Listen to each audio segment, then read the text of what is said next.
agree with Alan Greenspan. We ought to just eliminate the debt ceiling. Oh, absolutely. We do. The ability of almost every working American to access more credit than they should have been able to masked the underlying fact that lower and middle class incomes were not rising. That's not a tenable strategy. Isn't now the time to eliminate it? Oh, we've been a long time ago to eliminate it. Let's put aside terrorism. Let's talk only about our own homegrown animals that are patrolling America right now. So it goes down to the simplest thing. Be prepared, be vigilant.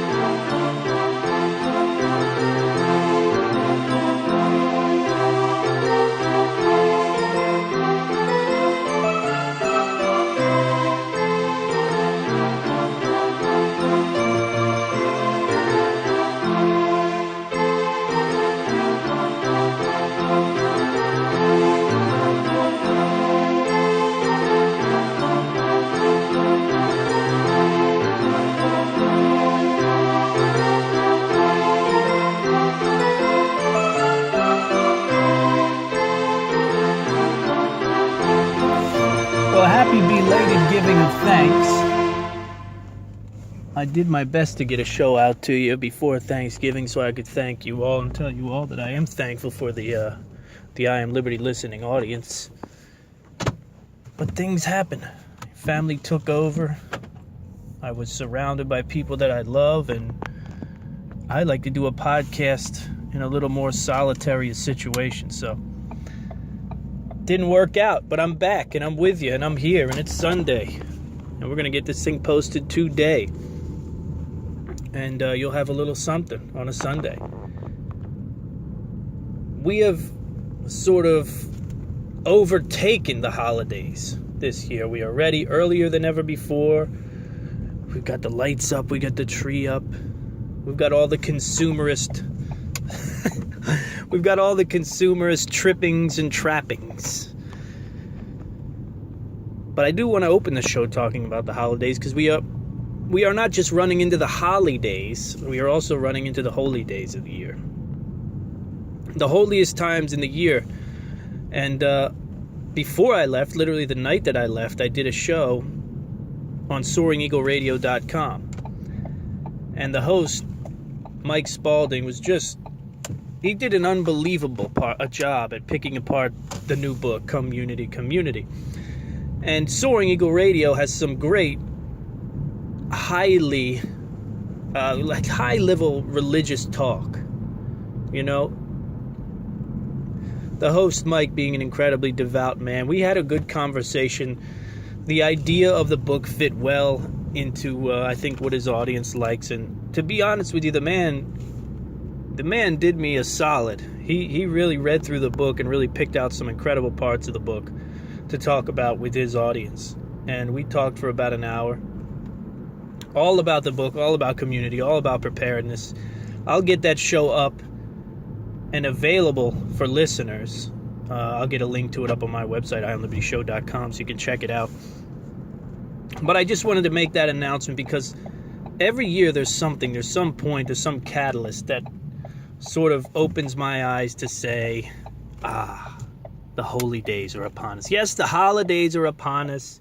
Yes, the wallets are out. Yes, the bank accounts are empty and the credit card debt is running.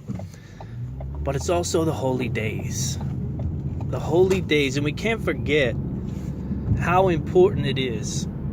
Even if you're not devoutly religious, even if you're a person like me who spends most of the time of the year wondering what this whole religion thing is about, there's something about these days. I don't know if it's the proximity of family. I don't know if it's the brainwashing of songs and television. But there is something about these days. It could be just an energy. It could be just a strange energy that's all around the world at this time.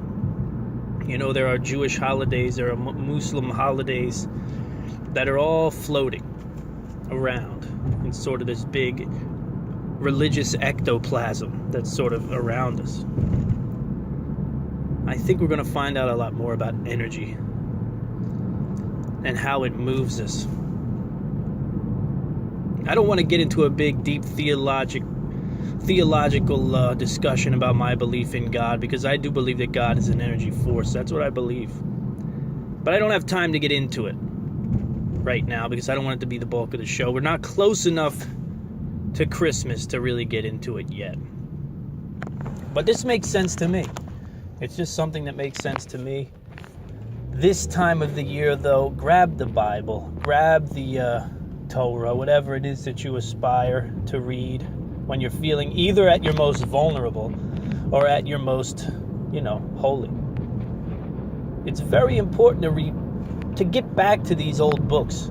Not because we believe in the fact that a man built a giant ship and his name was Noah and he grabbed 2 of every animal and he put it on that ship and the world flooded and everything died except those animals. One of the biggest problems with the church is that they have taken every story of the Bible and turned it into this literal interpretation where they make little children's books and they make little children's toys with Noah and they make movies with Noah. When there's so many great underlying lessons in the Bible. You can read things like Ecclesiastes and glean very crisp information about yourself as a man or yourself as a woman. Right? You can read it literally, and it makes sense literally.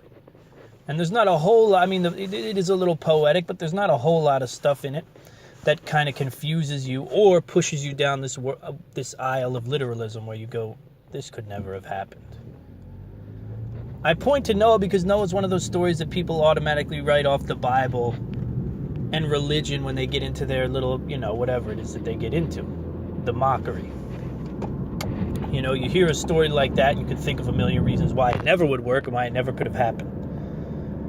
But if you read the story as literal, then that's the view you're going to have on religion all the time. Listen, for those people out there who are the naysayers, the atheists, prognostics,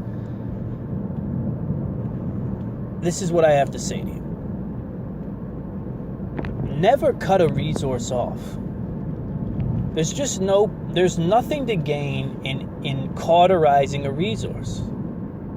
And the Bible and religion and religious history and all that is a resource. And you can learn from it. Russell Brand, although he's a degenerate... what is he really? I don't know. He's a talking head. He pretends to not be a talking head, but he is pretty much a talking head. He writes books and he has big ideas about how to fix the world. I'd like to get him a copy of Community and get his ass to work instead of writing books about the theories of how to change the world and make it better. I'm tired of theories. Time to get into the garden, my man, to start recruiting neighbors. But he said something that I really, really liked, and this time of the year it really resonates. And that is, be quick to notice or be quick to recognize when religion is right. Right? So we all know that we pick the Bible up, you can read 3 pages into it and go, what the fuck? But we all know that there's also some good to glean from it. So be quick to look for that. Look for the good. Everybody's so good at looking for the bad these days. Everybody's an expert at mockery. Right? Because our philosophers in the year 2017 have become comedians. The jesters have become our philosophers, as funny as that is. If you look at it through the lens of how civilization was run in the past, who is a great philosopher of today? Name one. Good luck. But the people who really mull around topics and talk about things in detail and pick things apart and get the airtime are the comedians. So the court jesters have become the philosophers in this day and age, and sometimes they unveil great things, and sometimes they are joking about things, and sometimes they write off it's just part of what it is. There's a danger of having a stand-up comedian be your philosopher. That's what we have today. You're never going to go on a Netflix special and find some 21st century philosopher with a 2-hour special. It's not going to happen.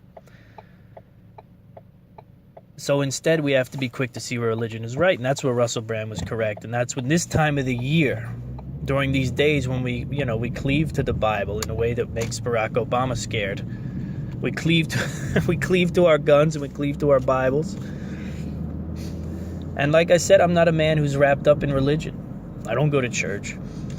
I don't have a problem with people who do it, as long as they're not hurting anyone. Speaking of which, as we roll into our most holy of days, you know who has to crop up and open their little bloodthirsty mouths. ISIS comes out and says that they're planning an attack on the Vatican, right? That's our holiday gift from ISIS. Thank you, boys.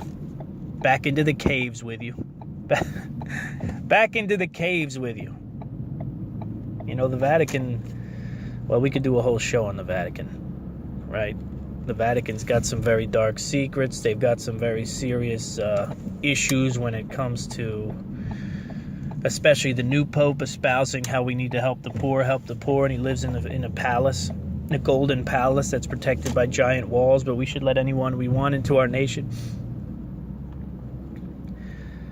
It's that type of hypocrisy that turns people off from religion, you know. And also the fact that countless numbers of children have been molested. You might not like it. You might want to cover it up because it might play better to the cross that you wear on your neck. But the truth of the matter is that's what's happened, you know. And if you try to cover up that truth, then you're a slime ball. You know, how can you be a holy person that makes excuses for the Catholic religion? You can't do it. You can't tell me love thy neighbor, and, you know, really love thy neighbor's kids. It just doesn't work. But on these holy days, I encourage you to look into the pages of the book and stop trying to literalize them, right? Noah is a great story. And it's a great story not because it's a story of a guy who saved the world, 2 animals at a time. It's a great story because even back then, even all those thousands of years ago, people knew, let's not ruin the environment. So I ask you, as we head into these holy days, what is on your prepper wish list? What are you hoping to get for Christmas or for the new year? What is it that you're looking to get? Do you have something special on your prepper wish list? Or are you just saying, forget about it, I'm going to get the things that I like, the things that I want? You tell me. That's my question number 1 to you. That's one that because to be honest with you, I don't have anything special. I don't have any good tactical or prepper-based things on my wish list for the holidays. I'd be lying if I said I wasn't on tacticaldistributors.com during Black Friday. But I didn't bring myself to buy anything, and I think that was probably a smart move. My other question for you today is, how do you plan to move holiday family time to the forefront? What's your skill? What's your plan? What's your idea?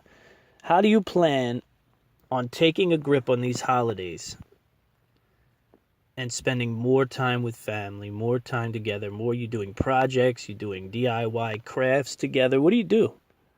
Do you have traditions? What traditions do you have? What traditions do you want to have?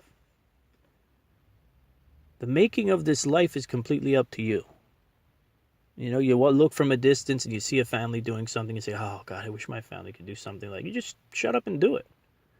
It's not that hard. You can make it happen. So I want you to think about these holidays and maximize them, okay? There's a lot of naysayers out there with the holidays lately. There's a lot of people out there going to tell you what you're doing is wrong, or the consumerist holiday, you know, Jesus is fake, and God is fake, and life is fake, and it's all the Matrix. You're better off just sitting around on the couch and watch Dancing with the Stars. Well, for some of us that doesn't work.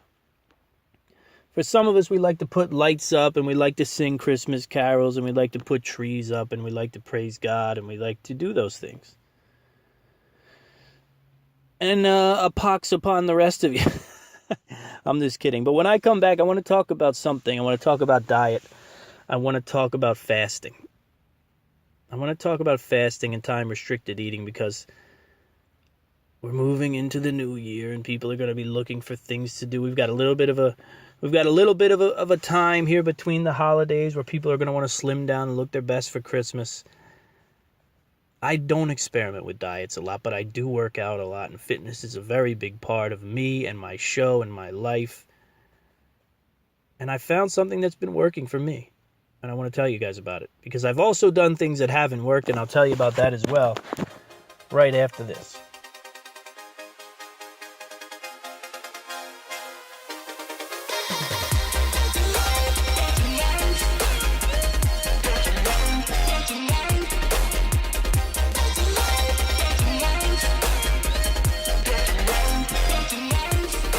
So the holidays are amongst us, upon us, around us.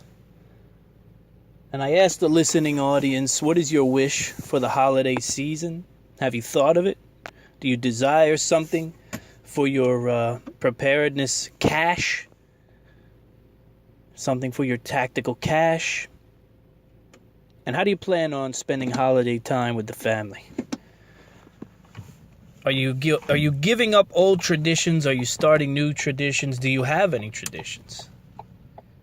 These are the things I think about during holiday time. You know, I get the fire lit. I turn the tree on. I pour me a nice porter or a glass of bourbon, one or the other. This is when the family's asleep. I've done my due diligence as a father and as a husband.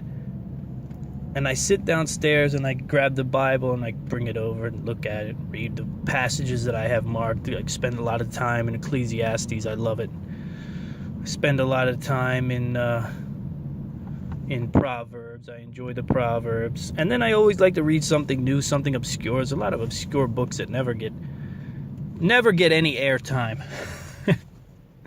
Just like real life, right? Same thing. And from there on, you know, it's thinking. It's think time. The hustle and the bustle's insane, though. The holidays are all capped up already. We got plays, we got trips, we got parties, the whole thing. Look, there's something to be said about prepping. There's something to be said about regional disaster preparedness and all of these incredible things. But my friend Mike and I spoke a long time ago, years ago now. And we said that there has to be a balance between that and living. Right? We have to be able to live life to the fullest, all the while being prepared for the very worst. You know, if we're not living life to the fullest, if we're like little rats or gophers in a hole, we never come outside for fear of an active shooter. We never do anything. We never spend any money for fear of an economic collapse. Then what are we really working so hard to preserve? What type of a life are you working to preserve? See, for me, I get a lot of motivation to prep and a lot of motivation towards my self-reliance and my self-reliant goals. You know, that is my big thing in 2018. It's this serious push towards self-reliance.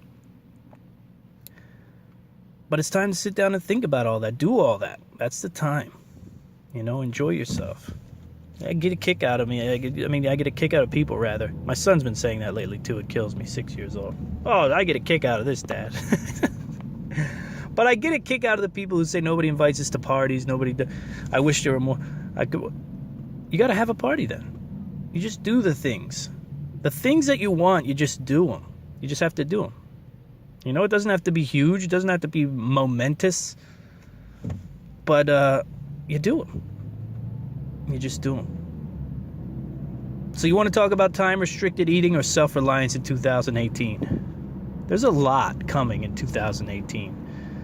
I'm changing things up in a big way. I'm working on 3 solid reports on issues that are going to affect my listening audience, and I want you guys to download those reports as soon as they're done.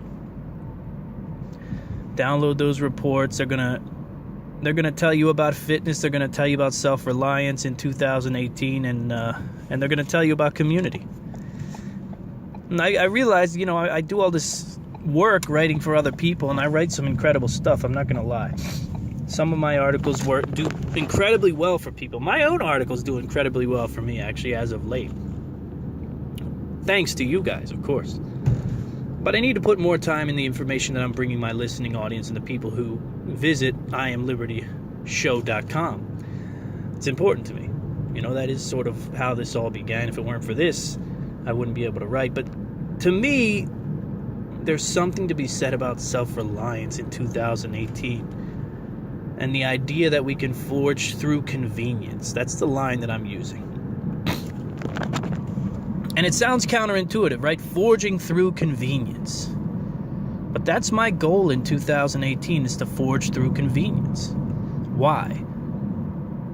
Because convenience is good. And it's good for a while. But I think convenience is part of our problem today. And I think convenience is also perceived convenience. You know, there's very real convenience. And then there's perceived convenience. For example, the best example I can give you is a bunch of kale, right? So the perceived convenience on kale is, well, I go to the market, grab kale, 99 cents a pound, put it in a bag, bring it home. I've got kale. It's convenient. But to me, that's perceived convenience, because if you put in the time and the effort to set up systems in your yard, in your backyard, or anywhere you can find space, community garden, whatever it is, then you can walk right out back and get kale. And you don't even have to pay for it. You don't even have to have money in that moment to pay for it. And if you save your seeds from the year prior, you get food for free. Can you imagine? Listen, about 2 years ago, I started doing my gardens in seeds only. I don't buy plants. Some people give me plants from time to time, but I don't buy any plants. Never. If I want tomatoes, I grow tomatoes from seed. I don't pay for food when it comes to vegetables and when it comes to a strong growing season. You know, if it's something I don't grow, obviously I go on. But when it comes to the garden is producing. And then you talk about my father-in-law's garden on top of it, it gets crazy. So you talk about convenience, and then you talk about perceived convenience. This idea that going and getting kale from a supermarket and paying for it is convenient. It's laughable if you have self-reliant goals, if you have self-reliance in your life, right? Self-reliance it goes way beyond food. Another big part about self-reliance that I'm going to talk about in 2018 is security. It's personal security, security of your home, security of your person, and security of people around you and the people you love. That's not about forging through convenience. That's about surviving in a world that we don't understand, in a world that we cannot fix right now. You know, there are some issues in this world we don't understand, we can't fix them. People getting shot up is one of them. Now, if you've read my book, you understand that there are ways that we can affect these people in a positive way before they start shooting. But that's going to take time. That's going to take time. People aren't buying the book. The book is not exciting. The book has not had enough advertising on my end. So it's going to take time. It's going to get there. The book it's an amazing thing. It's an amazing read. It's an amazing thing. I don't want to pat myself on the back too hard, right? But listen, it is the only starting line for what we need to do to forge ahead in a positive way. It's the only one out there. You read a lot of good books. There's a lot of good books that tell you about history. There's a lot of good books that tell you about movements and things that are happening, and, you know, ideas about what should be done. This is the concrete battle plan for what needs to be done and how you can be a part of the solution. But it's just not reaching enough people yet. We'll get there. You know, I'm not going to jump out of the gates a New York Times bestseller, because you've got to have so much behind you to do that nowadays. It's such a monster to pull that off. You know, Hillary Clinton didn't even make #1, I don't think, in her last book. That's just the way it goes. Another thing is self-reliance with health and fitness, man. It really is. Something that's changed my life and the way I look at things are these essential oils. You know, I bought some essential oils at the last Prepper Expo from some people, and I was just, it's changing the way I look at self-reliant health and medicine. You know, fitness obviously is critical. Fitness is critical, and there are things you can put in place in your home so that you don't need to worry about always having to run to the gym and do this and do that. No, you get things in your home so you don't need anything else outside of your home. And of course, our communities, our neighborhoods, right? Having these relationships. So, self-reliance is going to be big. I'm creating something right now. It's basically a self-reliant intensive. It's an urban self-reliant intensive course where we're going to touch on all the goals, and we're going to focus with classes, very real classes with videos and probably a lot of audio and some writing and legitimate quizzes on what we can do to be more self-reliant and how to, in an urban setting now, right? I'm talking about in my area, the type of area where I live. I don't live in a city, but I live close enough.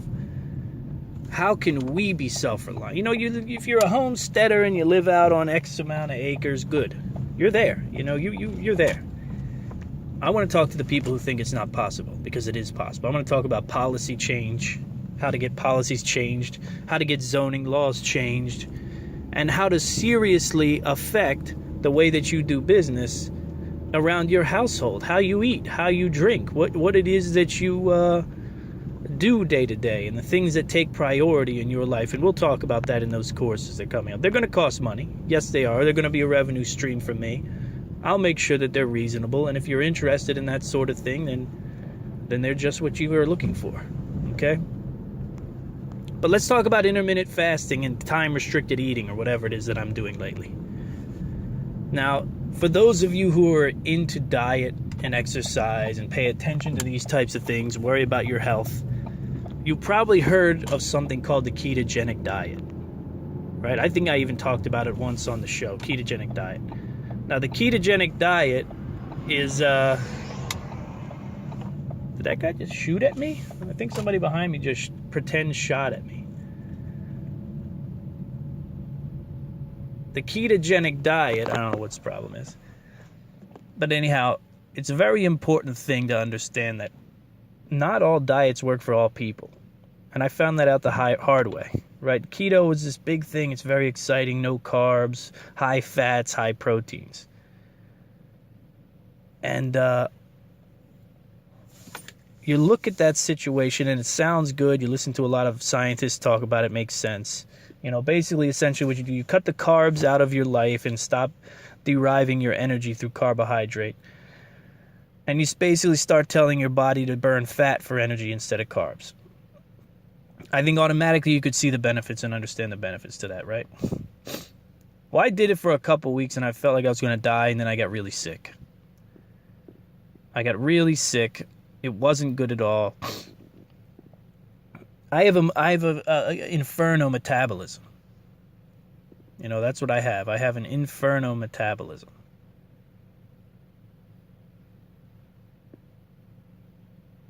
So after a while, my body was just looking for more. It was looking for more than it had. More. So what I decided is I'm not doing that anymore. Right? I went back to eating the way I eat, the food that I wanted to eat. And then I stumbled upon this time-restricted eating, which it's kind of interesting, to be honest with you. It's kind of so the way I'm working it is I eat between 9 o'clock and 7 o'clock every day.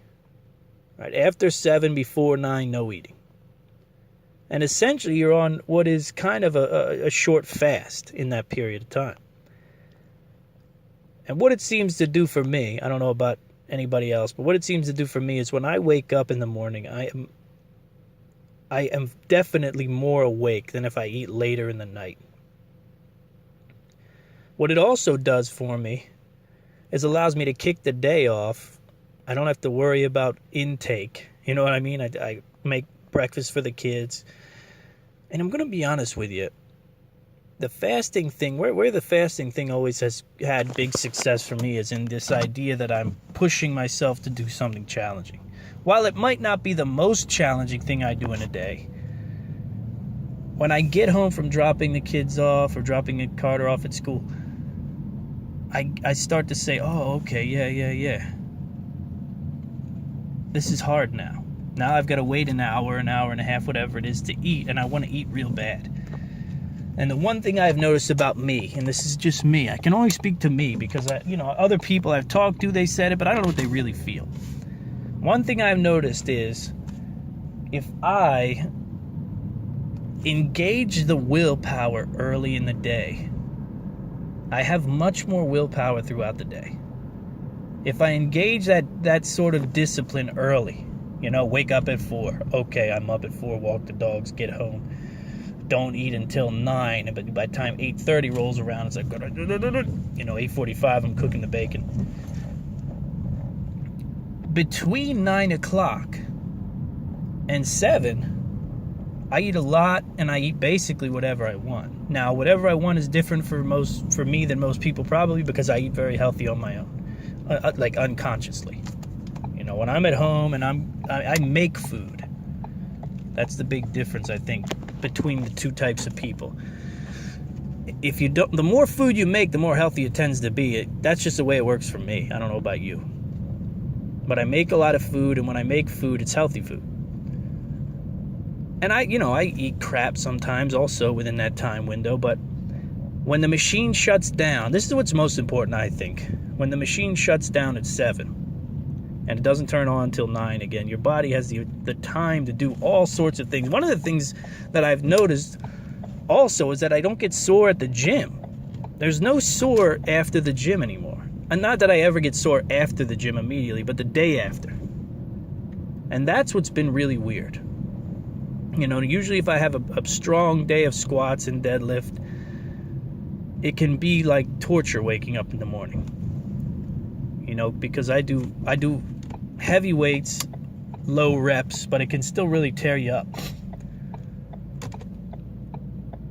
Now, what I've noticed since I've started with this time-restricted eating, and this is all just hypothetical, just anecdotal evidence from one person, but I've noticed that I don't wake up sore. Or if I am sore, if I'm sore, it's like, it's hardly a noticeable sore. And I think that has to do with the fact that the rest and the repair that my body gets from not having to deal with food. I used to know a guy, I've talked about him on here, I gave him like mythos, Antoine, and he used to talk to me about fasting for 2-3 days at a time. And it's hard for me, man. The metabolism is insane. It's a crazy thing. So it just gets out of hand. But, the metabolism just doesn't allow me to fast for days and days at a time and be effective the way I need to be. I mean, I got kids, man. I'm up at 4, and I might not go to bed till 10. And that's brutal, and that's not sitting around doing nothing. That's working. But I found that this time-restricted eating within this time window, making sure I'm eating enough in that time window also, to me, it seems like it's allowing my body to do what my body should be doing when it's busy digesting breakfast from 6 o'clock and then digesting food from 6 o'clock all the way to maybe 9 o'clock when I'm eating a bowl of cereal before bed. Now, I will say I do it about 4 to 5 times out of the week also. I don't do it every day. Do it 4 or 5 times out of the week, because some nights, I want to sit down and have some cereal. Late night. Give it a try. See what you think about it. All right, give it a try. See what you think about it. Think about your prepper wish. Think about your holiday.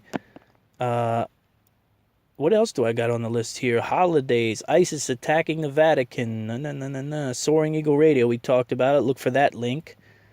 Get the book. Buy the book. It's a powerful book. You need it. If you don't need it, buy it for somebody for Christmas. Give it to them. It's going to be like a tractor beam, trust me. As it pulls ships in, it's going to start to gravitate and grab more ships and more ships.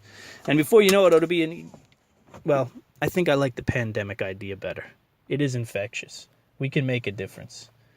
Enjoy your holidays. I'll be back live Wednesday. We're doing a prepper fitness show live 9 p.m. Eastern Standard Time at prepperbroadcasting.com. Don't miss the live show. The live show is powerful.